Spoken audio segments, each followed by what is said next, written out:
அனைவருக்கும் எனது அன்பார்ந்த வணக்கங்கள். நான் உங்கள் ராஜா மணிகண்டன்.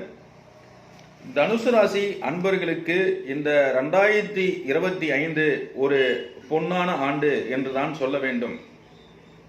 பல கோல்டன் ஆப்பர்ச்சுனிட்டிகளை உங்களுக்கு வழங்கக்கூடிய கோல்டன் இயர் 2025. இதுவரைக்கும் நீங்க மனதில் ஆசைப்பட்டு இருக்கிற ஒரு விஷயத்தை அடையக்கூடிய ஆண்டு. இந்த வேலைக்கு போகணும், இந்த உத்தியோகத்துக்கு போகணும், நம்ம இந்த ஸ்டேஜுக்கு வரணும் அப்படின்ட்டு நீங்கள் நினச்சிட்டு இருக்கீங்கன்னா, இந்த 2025 மே மாதத்திற்கு அப்புறம் நீங்கள் செய்யக்கூடிய முயற்சிகளுக்கெல்லாம் வெற்றி தான். உத்தியோகமா நீங்கள் நினைக்கிற உத்தியோகம், திருமணமா உங்கள் மனதில் நீங்கள் எந்த மாதிரியெல்லாம் ஆசைப்பட்டீங்களோ அந்த மாதிரி ஒரு வரன் நிச்சயம் அமையும். காதல் திருமணமா கண்டிப்பாக வெற்றி பெறும். பணத்தட்டுப்பாடு, பொருளாதார தடை இது எல்லாமே உடையும். நல்ல நிலையில் உங்கள் குடும்ப நிலை உயரும் என்பது இந்த 2025 கிரக பயிற்சி எடுத்து சொல்கிறது. என்னென்ன கிரக பயிற்சி? இந்த 2025 குரு பகவானுடைய பயிற்சி 6ஆம் இடம் என்று சொல்லப்படக்கூடிய ருணரோக சத்ரு அந்த ஸ்தானத்தில் இருந்து உங்களுடைய 7ஆம் இடத்திற்கு களத்திர ஸ்தானத்திற்கு குரு பயிற்சி ஆகிறார். இதுல என்னன்னா நீங்க எச்சரிக்கையா இருக்கக்கூடிய ஒரு விஷயம் என்னன்னா, குரு 7ஆம் இடத்துக்கு வர்றதுக்கு முன்னாடி ஒரு 2 மாசமோ 3 மாசமோ சில பிரச்சனைகளை எதிர்கொள்ளக்கூடிய சூழ்நிலையை நீங்க சந்திச்சு தான் ஆகணும். உடல் ரீதியாவோ, மன ரீதியாவோ, பொருளாதார ரீதியாவோ இந்த மூணுத்துல ஏதாவது ஒண்ணு உங்களுக்கு சந்திக்கக்கூடிய நிலை ஏற்படும். சிறிய வாகன விபத்துகள், நீங்க பார்த்துட்டு இருக்கக்கூடிய வேலையில பிரச்சனை, சில பேர் வேலையை விட்டே வெளியில போற அளவுக்கு பிரச்சனை, மன ரீதியா நிறைய குழப்பங்கள், பொருளாதார சிக்கல்கள், ஒரு பஞ்சாயத்துல போய் நிற்கக்கூடிய நிலை, ஸ்டேஷன்ல போய் நிற்கக்கூடிய நிலை, நீதிமன்றத்தை நாடக்கூடிய நிலை, இதெல்லாம் ஏற்பட்டிருக்கும். இந்த குரு பெயர்ச்சிக்கு ஒரு 3-4 மாத காலமாகவே ஏற்பட்டிருக்கும். ஆல்ரெடி இருக்கிறவங்க சந்திக்கிறது வேற, இல்லாதவங்க புதுசா சந்திக்கக்கூடிய நிலை ஏற்பட்டிருக்கலாம். ஏன்னா ஒரு இன்பத்தோடைய நிலையை நாம் உணர வேண்டும் என்றால் துன்பம் என்பதை நாம் அனுபவித்தால் மட்டுமே அதை உணர முடியும். அதனால உங்களுக்கு இறைவனுடைய நியதிப்படி ஒரு நல்ல ஆப்பர்ச்சுனிட்டி கொடுக்குறாங்கன்னா அதோடைய மகத்துவத்தை நீங்க உணரணும்னா அது இல்லாத சூழ்நிலையை, அந்த துன்பத்தை நாம் அனுபவிச்சா மட்டும்தான் அதை ஃபீல் பண்ண முடியும். அந்த மாதிரி இந்த 4 மாத காலமாக ஒரு சில பிரச்சனைகளை நீங்கள் எதிர்கொண்டுதான் ஆக வேண்டும். குரு பெயர்ச்சிக்கு பிறகு உங்களுக்கு வாய்ப்புகள் அதிகமாக வரும், வெற்றிகள் குவியும், நீங்கள் செய்கிற முயற்சிகளில் வெற்றி பெறுவீர்கள். அது மட்டுமல்ல, உங்களுக்கு வலு சேர்ப்பதற்காகவே ராகு கேதுவின் பெயர்ச்சியும் அமைகிறது. 4ஆம் இடத்திலிருந்து 3ஆம் இடத்திற்கு ராகுவும், 10ஆம் இடத்திலிருந்து 9ஆம் இடத்திற்கு கேதுவும் பயிற்சி ஆகிறார்கள். உங்களுடைய பாக்கியஸ்தானத்திற்கு கேது வராரு, முயற்சி ஸ்தானத்திற்கு ராகு வராரு. பொதுவாக உபஜயஸ்தானம் 3, 6, 10, 11 இந்த இடத்துல பாவகோள்கள் அமரும் பொழுது நமக்கு அபரிமிதமான நன்மைகள் நடக்க வேண்டும் என்று ஜோதிட விதி. இப்போ தனுசிற்கு 4ஆம் இடம் மீனத்தில் இருந்து ராகு பகவான் சித்திரை மாதம் 13ஆம் தேதி கும்பராசிக்கு பயிற்சி ஆகிறார். அப்படி கும்பராசிக்கு பயிற்சி ஆகும் பொழுது அங்கே வீற்றிருப்பவர் சனி பகவான். சொல்ல போனா சனி பகவான் மூல திரிகோண வீட்டில் ஆட்சி கட்டிலில் அமர்ந்து கொண்டிருக்கும் போது தங்களுடைய முயற்சிகளுக்கு வலு சேர்க்கும் விதமாகத்தான் அவர் நன்மைகளை வாரி வழங்கி கொண்டிருக்கிறார். அவ்வப்பொழுது வக்கர நிலையில் சில மாற்றங்கள் ஏற்படுமே தவிர உங்களுக்கு சனி பகவான் 3இல் இருப்பதனால் இந்த ஆண்டு ஓரளவுக்கு நீங்க நகர்த்தி கொண்டு வந்திருப்பீர்கள். இந்த 2024 சனி பகவான் 3ல இல்லைன்னா இந்நேரத்துக்கு 2024 ரொம்ப படாத பாடுபட்டிருக்கணும். இப்ப ராகு பகவான் 3ஆம் இடத்திற்கு வருவதனாலும் உங்களுக்கு மேலும் வலு சேர்ப்பதனாலும் உங்களுடைய முயற்சிகள் அனைத்தும் வெற்றி பெறும். பொதுவாக எந்த ஒரு கிரகமாக இருந்தாலும் சரி, ராகு கேதுக்களுடன் இணைந்து கொண்டிருக்கும் பொழுது வக்கர நிலை பெற்றுவிட்டால் அந்த ராகு கேதுவின் நிலைகளில் இது தன்னை மாற்றிக்கொள்ளும். ராகு கேதுவை போல அந்த வக்கர கிரகமும் செயல்படும். அதனால 3ஆம் இடத்துல சனி வக்கரம் பெற்றாலும் உங்களுக்கு நன்மையே. அது மட்டுமல்ல, குரு பெயர்ச்சியாகி மிதுன ராசிக்கு வந்து அடைகின்ற நேரத்தில் திரிகோண தொடர்பு பெறுகிறார்கள்.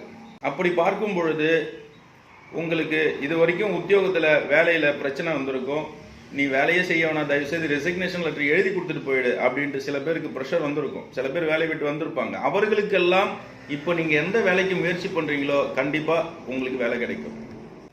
குரு பெயர்ச்சி ஆகி குரு 7ல் வந்தாலும் அவர் உங்களுடைய ராசியை பார்க்கிறார். அந்த வகையில் திருமணத்திற்கான யோகம் உண்டு. பொதுவா உங்களுடைய ராசியில் அமர்ந்திருக்கக்கூடிய சந்திரனை குரு நெருங்கி வரும்பொழுது திருமண பாக்கியம் உண்டு.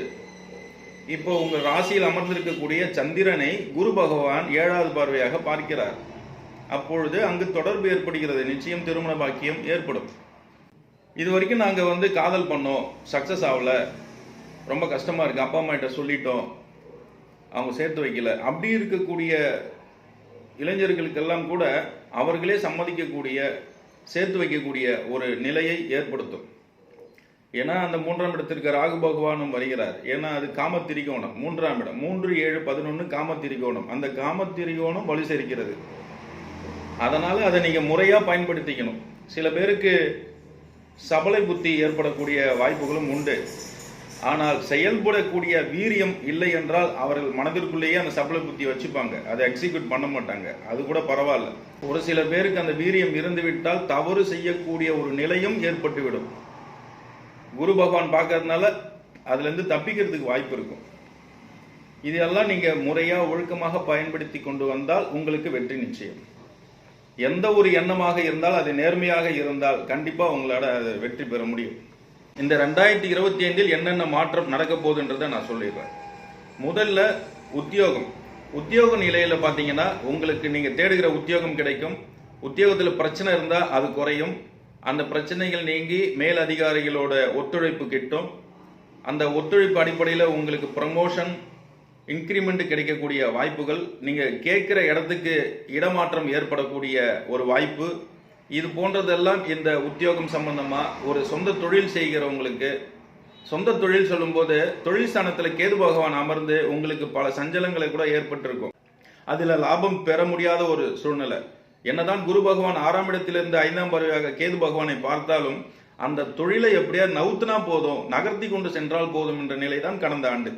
தற்பொழுது கேது பகவான் 10ஆம் இடத்திலிருந்து 9ஆம் இடத்திற்கு பயிற்சி ஆகிறார். அதனால் உங்கள் தொழில் ஸ்தானம் வலுப்பெறும். நிச்சயம் தொழிலை அபிவிருத்தி செய்யக்கூடிய ஒரு ஆண்டாக இந்த 2025 ஏற்படும். 2வது திருமணம் ஆகாதவர்களுக்கு திருமணம் நடத்தி வைக்கக்கூடிய ஒரு சூழ்நிலையை இந்த கிரகம் ஏற்படுத்தி கொடுக்கும். 3வது நண்பர்கள் வட்டாரத்துல உங்களுக்கு கடந்த ஆண்டு நீங்க நிறைய நண்பர்கள் வைத்திருக்கலாம். ஆனால் கொஞ்சம் கொஞ்சமா குறைஞ்சி 40 பேர் இருக்காங்கன்னா 20னா 10, 10லேருந்து 5. இன்னைக்கு உங்களுக்கு நண்பர்கள் சொல்லக்கூடிய எண்ணிக்கைன்னு பாத்தீங்கன்னா 1, 2, 3 விரல் விட்டு எண்ணக்கூடிய அளவுக்கு நண்பர்கள் குறைஞ்சு போயிருப்பாங்க. பொதுவா 7ஆம் பாவம்ன்றது நண்பர்களையும் குறிக்கும், வாழ்க்கை துணையும் குறிக்கும். ஆண் என்றால் மனைவி, பெண் என்றால் கணவன். அப்படி இருக்கும்போது அதனுடைய காரகத்துவம், திருமணம் ஆகிவிட்டால் அந்த மனைவிக்கான காரகத்துவம் அங்கே செயல்படுகிறது. சோ நண்பர்களுக்கான காரகத்துவம் அங்கே குறைந்து விடுகிறது. அதனாலதான் திருமணத்துக்கு பிறகு நண்பர்களின் வட்டாரம் கணிசமாக குறைந்து கொண்டே இருக்கும். திருமணம் ஆகாட்டாலும் நேரம் சரியில்லைன்னா, அந்த 7ஆம் பாவம் சரியில்லைன்னா 40 நண்பர்கள் இருந்தாலும் அது கொஞ்சமா குறைஞ்சி இன்னைக்கு விரல் விட்டு எண்ணக்கூடிய ஒரு நிலையில் தான் தனுசு ராசி அன்பர்களுக்கு நண்பர்கள் இருப்பார்கள். பொதுவாக குரு பார்வை பெற்றுவிட்டாலே, தன் ராசியை தானே பார்த்து விட்டாலே அது உயர்வு நிலை. எந்த துறையிலும் வெற்றி பெறக்கூடிய நிலை. உத்தியோக நிலையாக இருந்தாலும் சரி, கல்வி நிலையாக இருந்தாலும் சரி. நீங்கள் வெளிநாடு சென்று படிக்க வேண்டும், ஒரு பெரிய யூனிவர்சிட்டியில சேரணும், அதுக்கு முயற்சி செஞ்சேன், தோல்வி அடைஞ்சிட்டேன் அப்படின்றவங்களாம் இப்போ முயற்சி செய்யும் போது அந்த பல்கலைக்கழகத்தில் உங்களுக்கு நிச்சயம் இடம் உண்டு, வெற்றி பெறுவீர்கள். கல்வியில் உயர்ந்த ஸ்தானத்தில் செல்வீர்கள். மெடிக்கல் சம்பந்தப்பட்ட துறைகளில் எல்லாம் முயற்சி செய்யக்கூடிய மாணவர்களுக்கு நிச்சயம் வெற்றி உண்டு. ஏன்னா முயற்சி ஸ்தானத்துல சனி பகவான் நல்ல சிம்மாசனம் போட்டு உக்காந்துட்டு இருக்காரு. 10ஆவதுக்கு ராகுவும் அமர்ந்து இருக்கிறார். அதனால உங்களுக்கு அந்த செய்யக்கூடிய முயற்சியே அதிகமாகும். இது வரைக்கும் நீங்க சோம்பேறித்தனமா படுத்துக்கிட்டு உக்காந்துக்கிட்டு இருந்தவங்க கூட ஓடுவாங்க, ஏஞ்சு வேகமா செயல்படுவாங்க. அந்த அளவுக்கு செயல்பட வைப்பார். 4ஆவதாக நீங்கள் இழந்த பொருளை மீட்டெடுக்கக்கூடியது. இழந்த பொருள்னா எல்லாமே எடுத்துக்கலாம். ஒரு வண்டி வாகனம் இருந்திருக்கும், வித்திருப்பீங்க. வீடு மனை இருக்கும், அதெல்லாம் அடகு வச்சிருப்பீங்க. நகை நட்டெல்லாம் இருக்கும், அடகு வச்சிருப்பீங்க. அதெல்லாம் இழக்கக்கூடிய ஒரு பொருள் தான். அந்த பொருளை எல்லாம் மீட்டெடுக்கக்கூடிய நிலை இந்த 2025இல் கணிசமாக நீங்கள் மீட்டெடுப்பீர்கள். நிச்சயமாக மீட்டெடுப்பீர்கள். பேங்க்ல நகை வச்சிருக்கீங்க, அது இந்த வருஷம் மீட்டெடுவீங்க. உங்களுடைய வீடை வச்சு லோன் போட்டிருப்பீங்க, அந்த லோன் எல்லாம் அடைச்சி அந்த வீட்டை மீட்டெடுக்கக்கூடிய ஒரு அற்புதமான ஒரு பாக்கியத்தை இந்த 2025 கொடுக்கும். அதே போல தனுசு ராசி அன்பர்களுடைய மனைவிக்கு ஒரு வேலை கிடைக்கக்கூடிய நிலை, வாழ்க்கை துணைக்கு இது வரைக்கும் அவங்க ஹவுஸ் ஒய்ஃபா இருக்காங்க, இல்ல கணவனுக்கு வேலை கிடைக்கல, அவங்களுக்கும் வேலை கிடைக்கக்கூடிய ஒரு வாய்ப்பு